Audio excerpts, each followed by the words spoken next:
Chapter 22. At this time, we learned to Bayonne that Monseigneur de Bayeux, Archbishop of Paris, had just died of a cold at the age of more than 98 years. The next day after the arrival of this sad news, the emperor, to whom it caused sincere sorrow, spoke of the great and good qualities of the venerable prelate.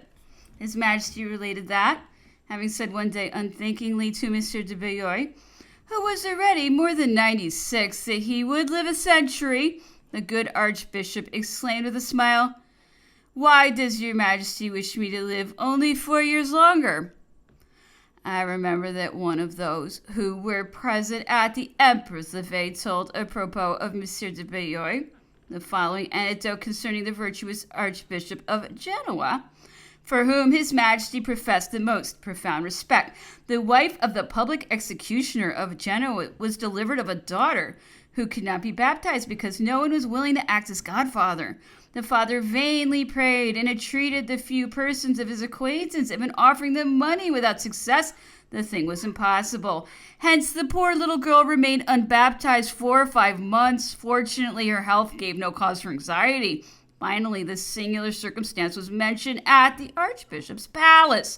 The good prelate listened to the account with much interest, complained of not having been told about it sooner, and instantly gave orders that the little girl should be brought to him. He had her baptized in his palace and was her godfather himself. In the beginning of July, the Grand Duke of Berg returned from Spain, tired, sick, and in bad humor. He stayed only 2 or 3 days. He had about as many interviews with His Majesty, which appeared to result in mutual dissatisfaction, and he afterwards set off for the waters of Barège. Their Majesties, the Emperor and Empress, quitted the Chateau de Mirac, July 20th, at 6 in the evening. This journey of the Emperor was one of those that cost the most in snuff boxes surrounded by diamonds. His Majesty was not economical with them. Their Majesties arrived at Pau the 22nd at 10 in the morning. They alighted at the Chateau de Gallos, about a quarter of a league from the birthplace of the good Henri. On the bank of the river, the day was spent in receptions and excursions on horseback. The emperor went to see the chateau in which the first king of the Bourbon family was brought up, and he took much interest in this visit, which he prolonged until dinner time. On the boundary of the department of the Upper Pyrenees, and in precisely the most arid and miserable part of it, was erected a triumphal arch in foliage, which looked as if it might have been a prodigy fallen from the sky into the midst of these barren and sun-scorched moors. A guard of honor was awaiting His Majesty, drawn up around this rural monument under the command of a former Major General, Monsieur de Noailles, who was upwards of 80. This worthy officer at once took his place beside the carriage and performed his service on horseback for a day and 2 nights without evincing the least fatigue. Further along on the plateau of a little mountain, we found a stone pyramid of between 40 and 50 feet in height, covered with inscriptions in praise of their Majesties on all 4 of its faces. Some 30 children dressed as Mamelukes seemed to be guarding this monument, which reminded the emperor of glorious souvenirs. At the moment when their Majesties appeared, some bayadeurs, or dancers of the country, costumed in the most picturesque manner, darted from an adjoining wood, carrying banners of different colors and reproducing with uncommon suppleness and vigor the traditional dance of the southern mountaineers.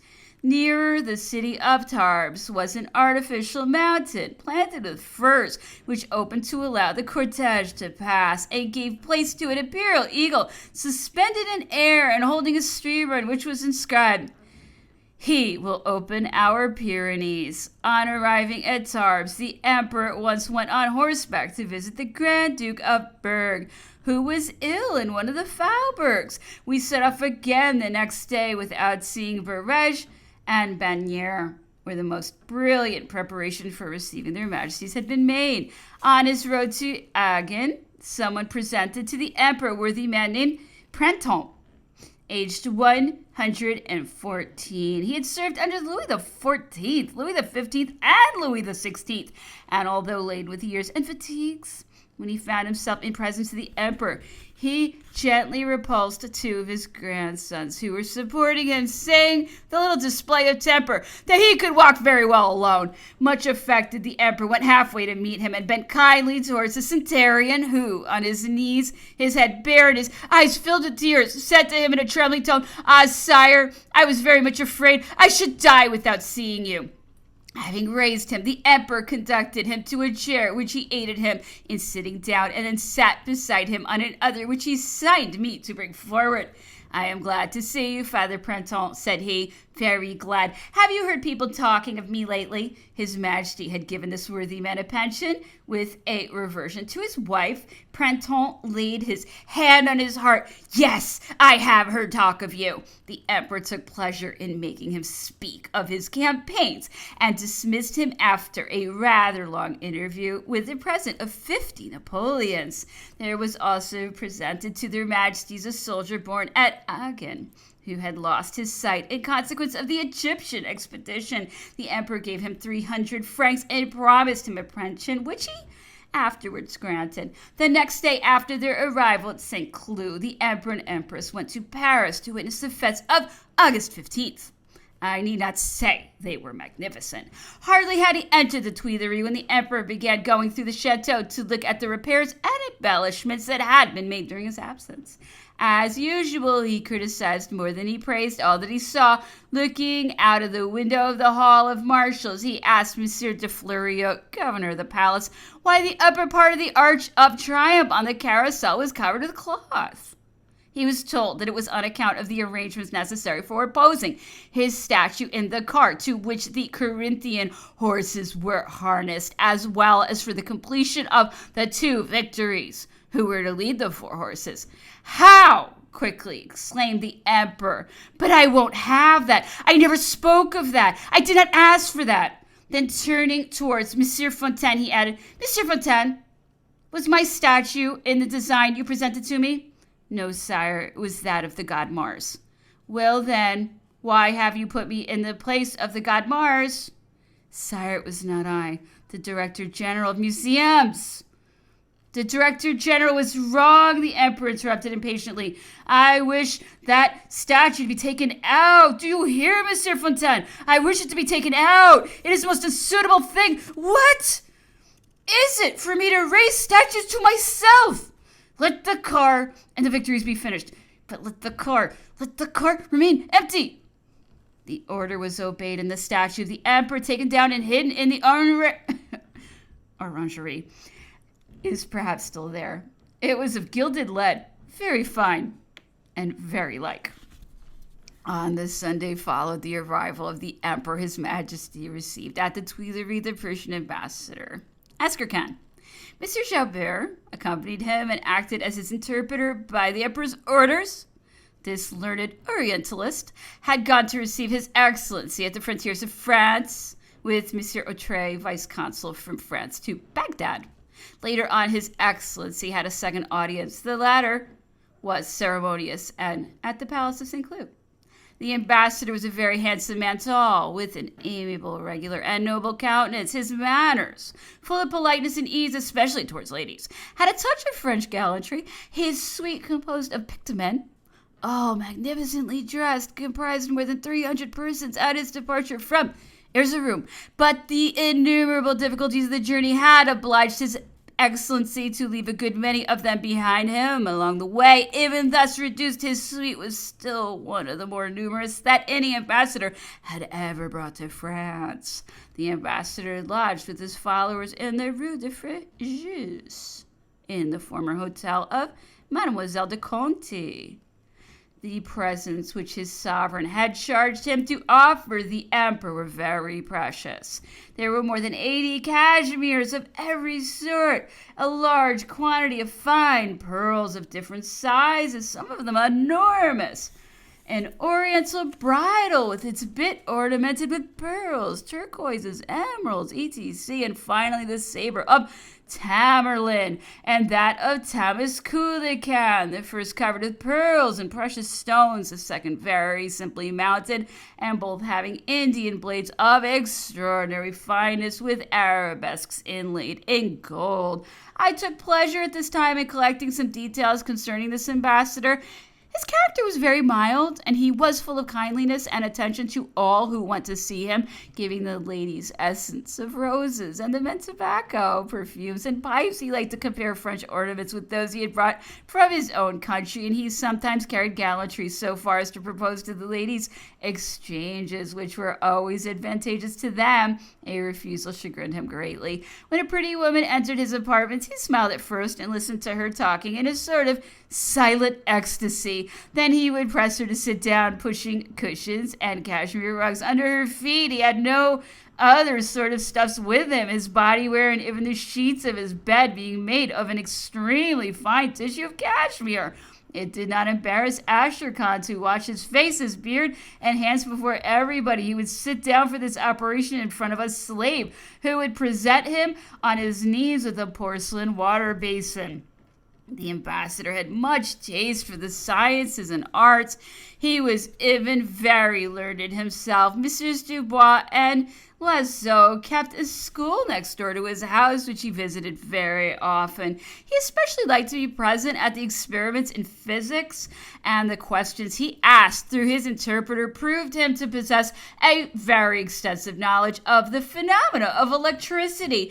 Dealers in curiosities and objects of art liked him very much because he bought without too much bargaining. However, one day when he wanted a telescope, he sent for a famous optician who thought he could overcharge him greatly. But Oscar Khan, after having examined the instrument, which he found very suitable, remarked to the optician through his interpreter, "You have given me your long price, now give me your short one." He especially admired the printed muslin of Dijon manufactory, the tissue, designs, and colors of which he thought preferable even to cashmere's. He bought several robes of it to send to Persia as models. On the day of the Emperor's fete, His Excellency gave an entertainment in the Oriental fashion in the gardens of his hotel. The Persian musicians attached to the embassy executed warlike chants, astonishing for vigor and originality. There were fireworks in which were noticed the arms of the Sophie, above which the cipher of Napoleon was outlined with much art. His Excellency visited the Imperial Library, where he had been introduced by Monsieur Chalbert. He was struck with admiration at seeing the order that reigns in this immense collection of books. He remained for half an hour in the hall of manuscripts, which he thought very fine, and among which he recognized several as having been copied by writers much renowned in Persia. A copy of the Quran struck him especially, and he said while looking at it that there was not a man in Persia who would not sell his children to acquire such a treasure. On leaving the library, Oscar Khan complimented the curators and promised to enrich it with several precious manuscripts which he had brought from his country. Several days after his presentation, the ambassador went to visit the museum. The sight of a picture representing the King of Persia, his master, made a strong impression on him, and he knew not how to express his joy and gratitude when he was presented with several proofs from the engraving of this picture. The historical scenes, especially the battles afterwards, captivated his entire attention. He remained a quarter of an hour in front of that which represents the surrender of the city of Vienna. On reaching the end of the Gallery of Apollo, Oscar Khan sat down to rest and, asking for a pipe, began to smoke. Having finished, he rose, and seeing around him a great many ladies, attracted by curiosity, he paid them some extremely flattering compliments through Monsieur Chalbert.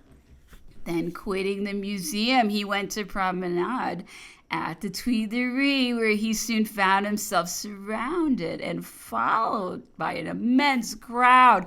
On that day, His Excellency sent to the Prince of Benevento, on behalf of his sovereign, the Grand Order of the Sun, a magnificent decoration consisting of a sun of diamonds attached by a cordon of red stuff covered with pearls.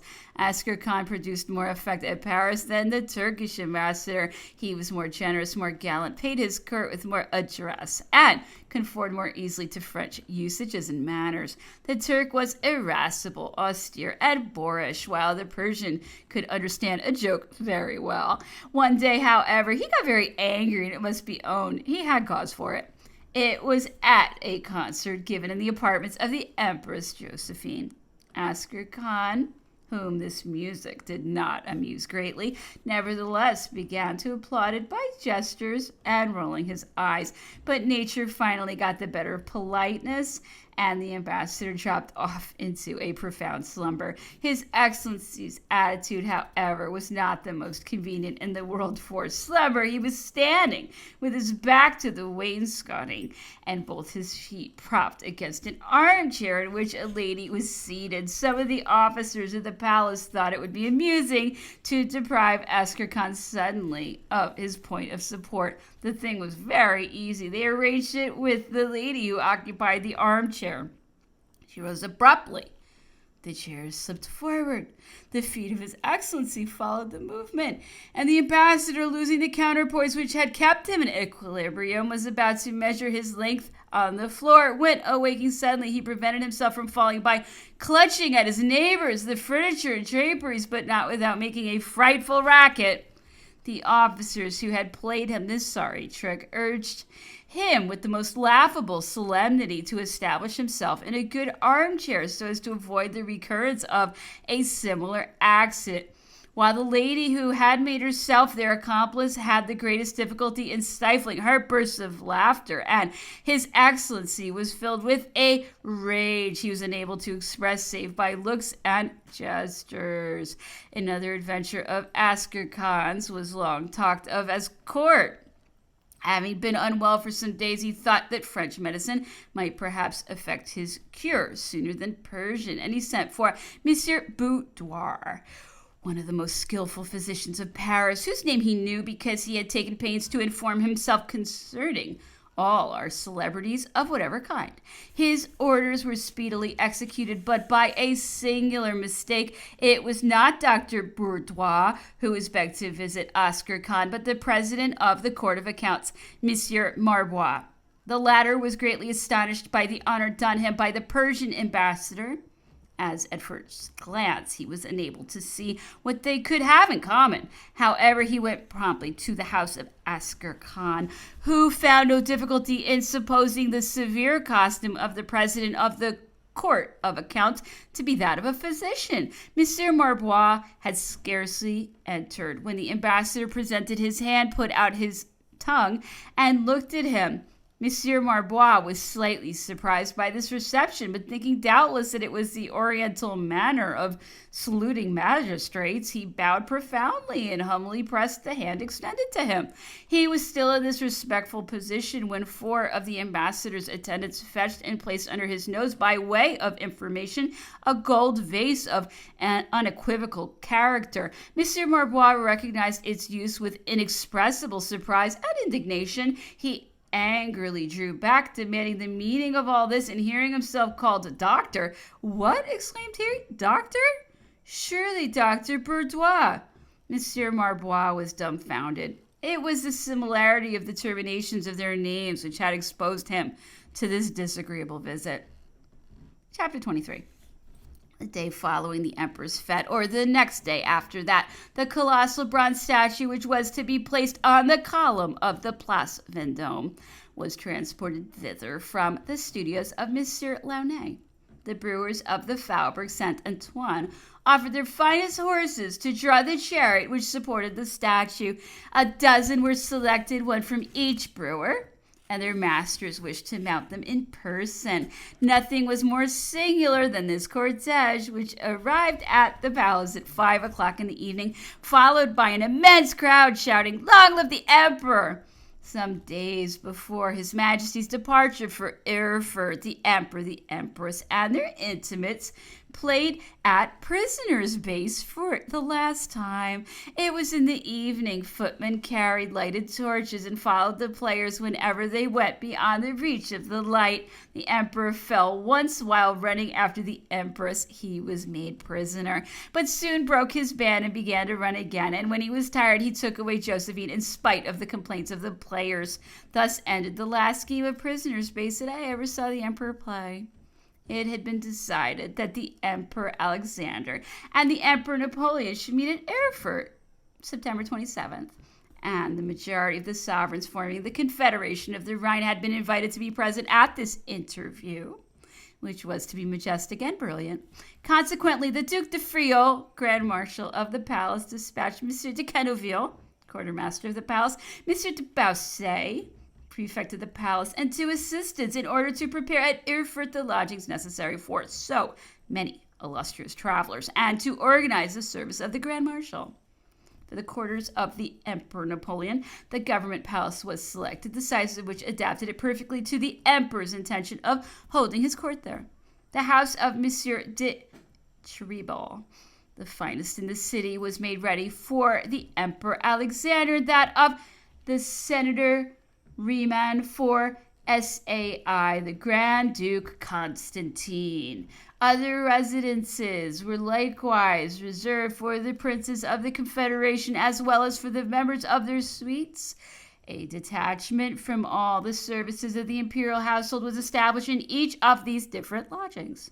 Magnificent furniture of immense quantities had been sent from the magazines of the crown, carpets and tapestries from the Gobelin and the Savonnerie, bronzes, chandeliers, candelabras, girandoles, Sèvres porcelains, in a word, all that could contribute to the luxurious furnishings of the 2 palaces and those which were to be occupied by the other sovereigns. A crowd of workmen was brought from Paris.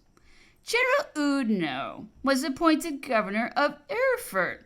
He had under his orders the 1st Regiment of Hussars, the 6th of Cuirassiers, and 17th of Light Infantry, designated by the Major General to form the garrison. 20 picked gendarmes, with a battalion selected from among the finest grenadiers of the guard, were sent to perform the service of the imperial palaces. The Emperor, who was considering how to render this meeting at Erfurt as agreeable as possible to the sovereigns for whom he had conceived a liking at Tilsit, hit on the plan of having the masterpieces of the French theater played for them. This was doubtless the most dignified amusement he could provide. He gave orders, therefore, to have the theater embellished and repaired. Mr. Desincourt was appointed theatrical director, and he left Paris with Messieurs Talma, Lafont, Saint-Prix, Demas, Desprez, Varenne, Lecabre, and Mesdames Duchesnois, Raucourt, Talma, Bourgoin, Rose Dupuis, Gros, and Petra. Everything was organized before the arrival of the sovereigns. Napoleon could not endure Madame Talma, although she gave evidence of remarkable talent. This aversion, the motive of which I could never discover, was known. Hence, there was an unwillingness at first to include her in the list of playings who were to go to Erfurt, but Monsieur Talma was so urgent about it that it was finally consented to. That followed which everybody had foreseen, except perhaps Monsieur Talma and his wife, namely. The Emperor, having seen her play once, complained a great deal about her having been allowed to come, and had her stricken off the list. Mademoiselle B, young then and extremely pretty, had at first better success. It must be said also that she adopted other means than those of Madame Talma. As soon as she appeared at the theater of Erfurt, she excited admiration and became the object of the attentions of all the illustrious spectators. This marked preference created jealousies which pleased her greatly, and which she kept up as well as she could by all sorts of means. Whenever she did not play, she came into the theater magnificently dressed, At once all eyes returned to her and away from the stage, which greatly displeased the actors. The emperor one day noticed these frequent distractions and put an end to them by forbidding Mademoiselle B to appear in the theater except on the stage. This measure taken by His Majesty, very wisely, in my opinion, must have put him in Mademoiselle B's black books. Another incident increased the displeasure of the actress. The two sovereigns went together nearly every evening to the play. The Emperor Alexander found Mademoiselle B charming and did not conceal it. She knew it and put in practice whatever she thought capable of exciting the monarch's inclinations. Finally, the amorous Tsar one day acquainted the Emperor with his dispositions in regard to Mademoiselle B. "I don't advise you to make advances," said the Emperor Napoleon. "Do you think she would refuse?" "Oh, no. But it is post-day tomorrow, and in 5 days all Paris would know how your Majesty is made from head to foot. Besides, I am interested in your health. Hence, I hope you may be able to resist the temptation." These words singularly dampened the ardor of the autocrat, who thanked the emperor for his timely warning and added, "But by the manner in which your Majesty speaks, I am tempted to believe that you retain some personal spite against this charming actress." "No, truly," replied the emperor. "I know nothing about her but what people say." This conversation took place in the bedchamber during the toilette. The Emperor Alexander left His Majesty perfectly convinced, and Mademoiselle B made nothing by her oglings and her expectations. His Majesty made his entry into Erfurt in the morning of September 27, 1808. The King of Saxony, who had arrived the first, followed by the Count de Hague and the Count de Bose, were awaiting the emperor at the foot of the staircase of the government palace. Then came the members of the regency and the municipality of Erfurt, who complimented him in the usual formulas. After some minutes of repose, the emperor mounted a horse and went out of Erfurt by the Weimar gate, after having made a call in passing on the King of Saxony. Outside of the town, he found the whole garrison drawn up in battle array. The grenadiers of the guard were commanded by Monsieur d'Arquy, the 17th Infantry by Monsieur Caben-Puisson, the 1st Regiment of Hussars by Monsieur de Juniac, and the 6th Cuirassiers, the handsomest men it is possible to imagine, by Colonel d'Augerenville. The emperor held a review, had some positions changed, and then went on to meet the Emperor Alexander. The latter had started from St. Petersburg September 14th. The King and Queen of Prussia were waiting for him at Königsberg, where he arrived on the 18th. The Duke de Montebello had the honor of receiving him at Bromberg, to the thunder of a salvo of 21 cannon. Having alighted from his carriage, the Emperor Alexander mounted a horse accompanied by marshals of the empire, Soult, Duke de Dalmatia, and Laon, Duke de Montebello, and set off at a gallop to join the Nansouty division, which was awaiting them in line of battle. He was received by another salvo of 21 cannon and by 1,000-fold repeated cries of "Long live the Emperor!" The monarchs, while surveying the different corps composing this fine division, said to the officers, "I think it a great honor, gentlemen, to find myself among such brave men and such fine soldiers." By the orders of Marshal Soult, who, however, was merely executing those given to him by the Emperor Napoleon, relays of post horses had been prepared along the route which the monarch of the North was obliged to take. It was forbidden to receive anything for them.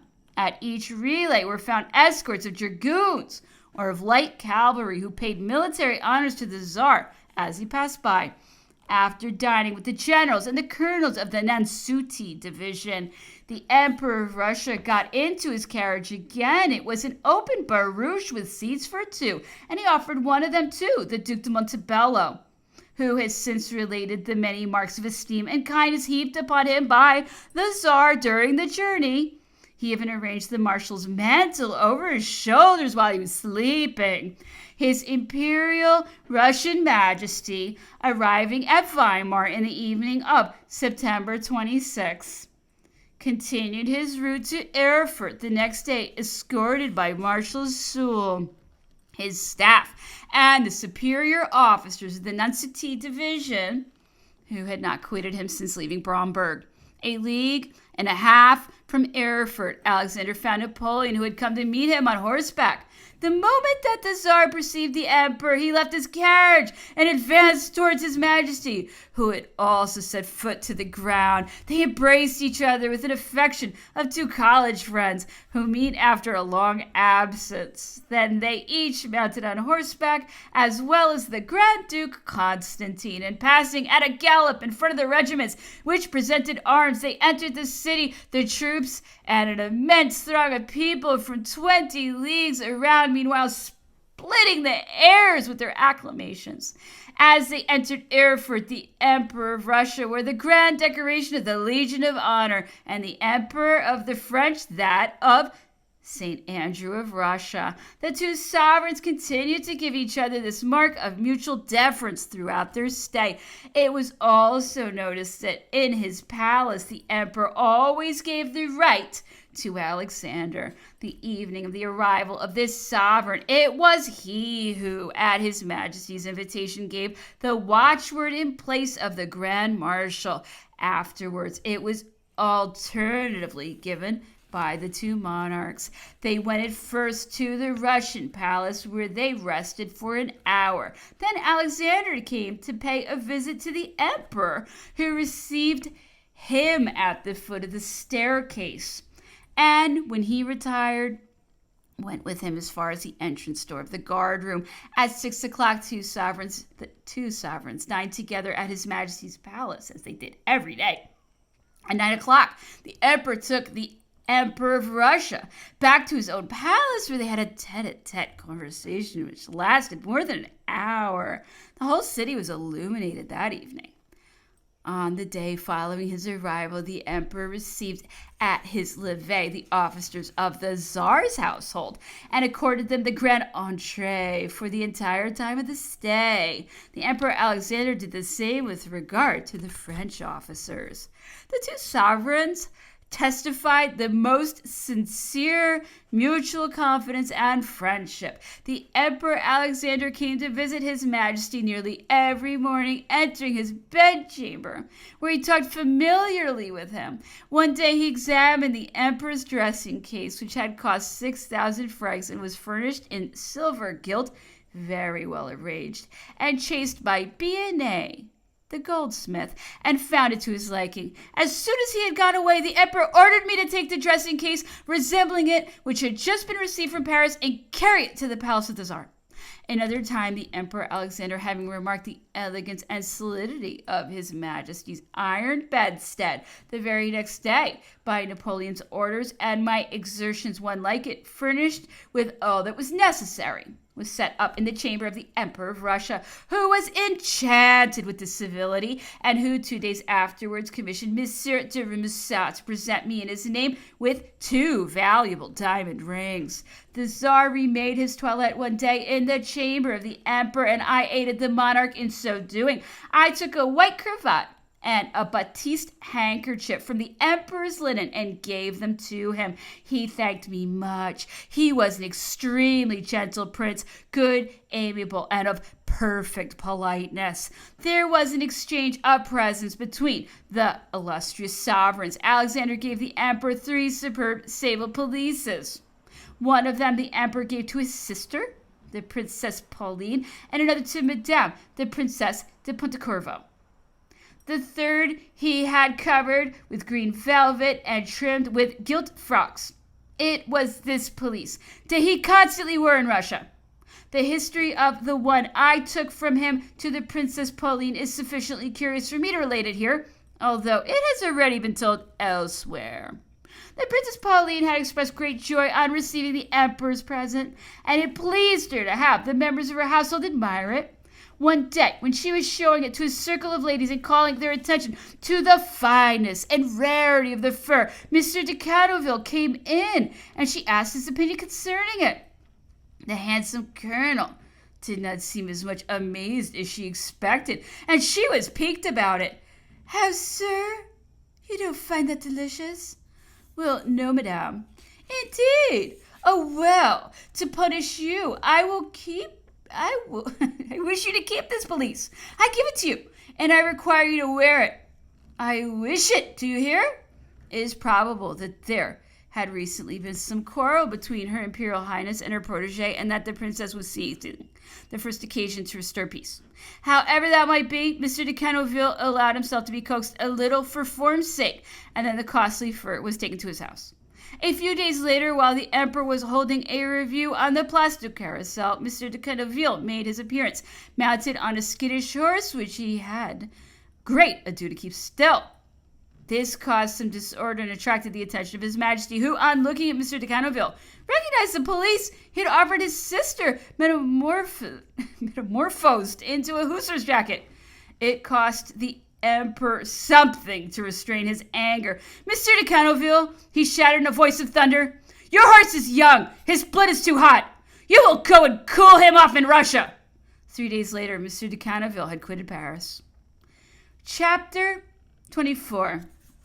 The Emperor Alexander did not cease to express his satisfaction with the actors by making them presents and compliments, and as to the actresses, I have said above how far he would have gone with one of them if the Emperor Napoleon had not dissuaded him. The Grand Duke Constantine, along with Prince Murat and other distinguished personages, daily formed pleasure parties in which nothing was spared, and the honors of which were done by some of these dames. And what furs and diamonds they took back from Erfurt!